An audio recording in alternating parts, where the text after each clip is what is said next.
Mark James, good to have you here at noise11.com. And the Love Triangle album is the topic of discussion. Yeah, thanks. Thanks for having me. Yeah, it's a new album out, finally, after 2 years. It's always a bit of a celebration when you get the new record out. And I always like to look closely at the topics that anyone is doing on their record. And I think when I look at the songs on this one, it breaks down into three categories. You tell me if I'm correct.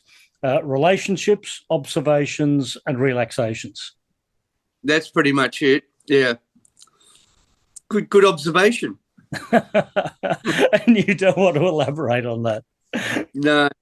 Look, it's, trials and tribulations of relationships, lots of touring around and meeting people and talking to people and, ups and downs and losing loved ones and there's a bit of spiritual stuff in there. Look, some things are probably, you think it's relationship minded, but like The Sun Is Shining is a little bit more spiritual than relationships. So yeah, it's a tricky one. The title track, let's talk about that one. That's sort of relationship by observation.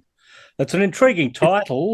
What was the story or inspiration behind that name? My friend was going through a bit of a three-way situation with a girl and another girl and sort of a few dramas here and lucky there. Guy. Huh? Lucky guy.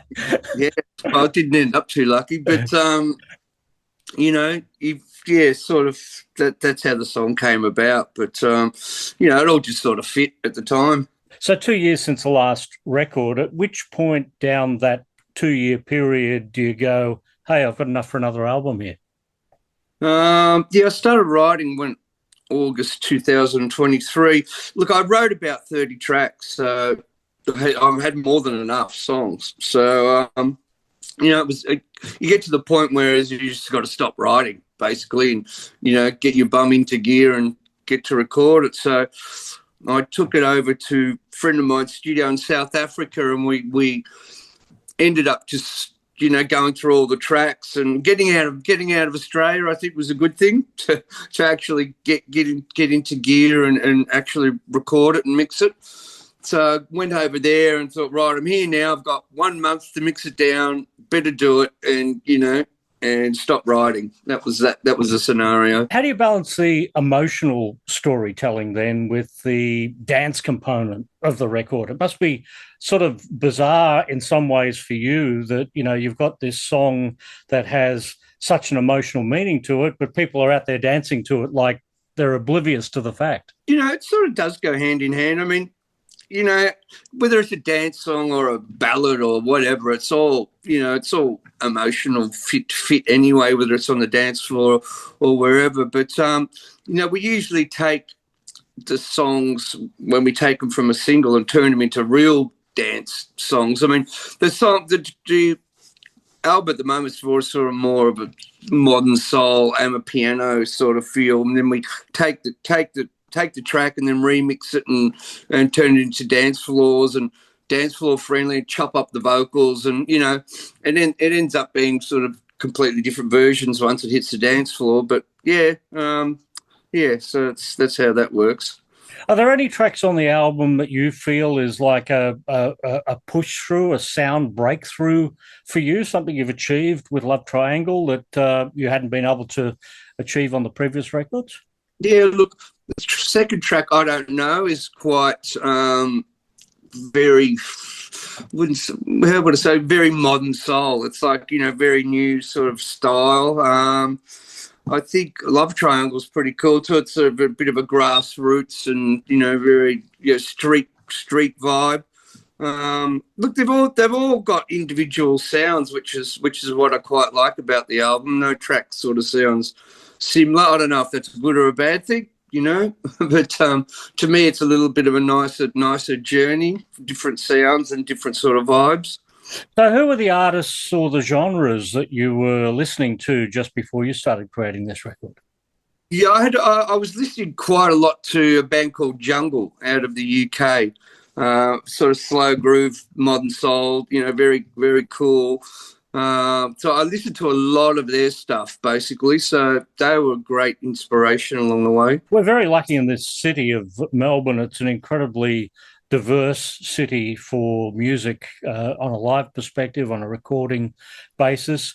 What is it about Melbourne that has helped you shape the sound that you get on your record? Look, I've been a Melbourneite all my life. It's it's very eclectic. Melbourne, it's different genres, races, and colours. I guess and it's very fast. People say Sydney's fast moving, but Melbourne's quite fast moving as well, especially musical tastes, and people sort of get it. And some people don't, but a lot of people get it, and they're very open minded. And I think the album's sort of written for a bit of an older demographic, because I'm probably a little bit older.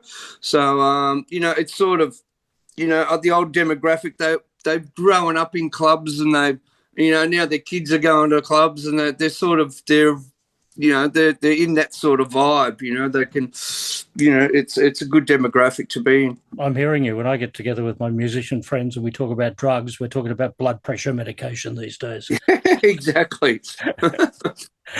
Did any of the tracks on this record reflect your personal experience? And if so, did you sort of make them a bit more abstract or fictionalized to disguise the fact that it was you? There's quite a few of them that have got a little bit of me in them, I guess. There was going back to that track, I don't know. I guess I was going through a bit of a breakup with the partner, and going through.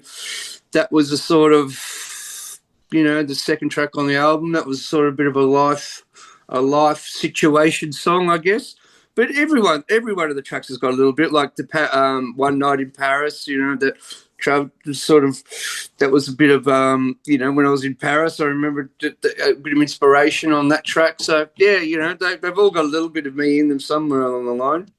Well, I don't know. That was one of the relationship songs out of those three categories we talked about earlier. Yeah, relationships. Let's see if I get it all right. What's it to you? A relationship song. Fallen in love. A relationship song. Holding on to you. A relationship song. And might I say, make me feel. Relationship by observation. Yeah. Right. Okay. All right. We'll go for the observation songs then. Summertime. The sun is shining. One Night in Paris, and Can We Live Right Now?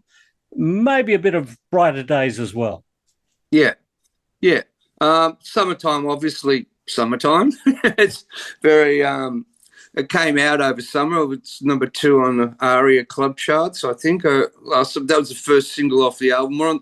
We're just about to release the third single now. So, Sun is Shining. That's the sort of spiritual one. It's more of a religion, sort of spiritually based type track. Can We Live Right Now? That's a bit of the things times that are happening now. Can we get through things? All that sort of it's a pretty terrible time, as around the world. So can we live through it? Can we get through it? Brighter Days is another bit of a drama one. So sort of breaking it down a bit. Yeah, and the relaxation ones I would put down to Turn Down Your Lights. Maybe a bit of Happy Drums, Get Up. One Night in Paris sort of falls into that category, as does Brighter Days as well. Exactly. You've got 3 distinct themes here, and some artists would break that down into 3 different albums. You've chosen to put it all on the one record. Are you sort of giving a different account of basically the last 2 years since the last album? You sit down, when I write an album, you sit down, you don't really think about what you're going to, it just sort of comes out, basically. You go, I'm going to write an emotional song today, or I'm going to write a doom and gloom track, but it just sort of comes out. Looking at the weather today, I'd probably write a doom and gloom track, but, it's just what pops out, I guess, on the day. Looking at the weather for the next 10 days, you'll be writing doom and gloom tracks. Yeah, I know, right? I was just thinking, it's like, oh, it's next month. Yeah. Well, summer isn't that far away. Will you get out and do some performances? Yeah, I'm looking to get out and stretch my legs over summer. In the meantime, we can go and have a listen to Love Triangle, the album by Mark James. Good to have you here at Noise 11, Mark. Thanks, all. That's great. Thanks for the support.